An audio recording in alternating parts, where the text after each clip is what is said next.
Ready. So, Linz, you talked about gas prices and the overall numbers expected on the roads, but what about those traveling to my favorite spot, the beach? I know, I want to be there right now. Allison, traffic here is bad on any given day, especially during rush hour. So your best bet is going to be to leave early or at least try and time it between rush hours. We see the busiest times to be on the road is Thursday and Friday evenings when you've got the travelers mixing in with the regular commuters. The best time to leave Thursday is before 11 a.m., Friday after 7 p.m. And for your trip back home, try and make it back before 7 p.m. on Monday night. But what about the Chesapeake Bay Bridge? And Maryland Transportation says more than 330,000 cars will cross the bridge between this Friday and Monday. So if you are heading that way, the best time to leave is Thursday before 10 a.m. or after 10 p.m., on Friday before 8 a.m. or after 10 p.m., and for Saturday before 7 a.m. or after 4 p.m. is going to be the best times to leave. Now, the Bay Bridge is key if you're going to those beaches in Maryland or Delaware, but it's also over a primary shipping channel.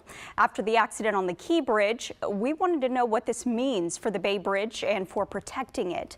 Tonight at 11, Matt Gregory explains how one bridge's demise could lead to new safety regulations for the Bay Bridge. And now, if you're planning to fly this weekend or at all this summer, here's something to think about. The FAA is under new pressure to look at the size and safety of airplane seats. Carriers have been making smaller seats for years, which led Congress to order new standards in 2018. The purpose is to make sure passengers can evacuate in 90 seconds or less. How confident are you that you could get out of the airplane in 90 seconds if you had to? Oh, not at all confident. Not at all confident. I often fly where I'm not wearing both my artificial legs.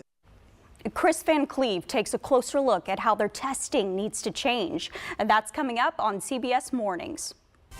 And now taking a live look at the roads for you right now. Starting off on 270 southbound in Frederick, you can see that fog on the overhead cameras for the second day in a row. Although I will say it looks a little bit better than it did this time yesterday. So we do have one working crash on 270 southbound in Frederick. That's going to be right around Route 80 with those delays spanning up all the way towards that merge of 270 and I-70.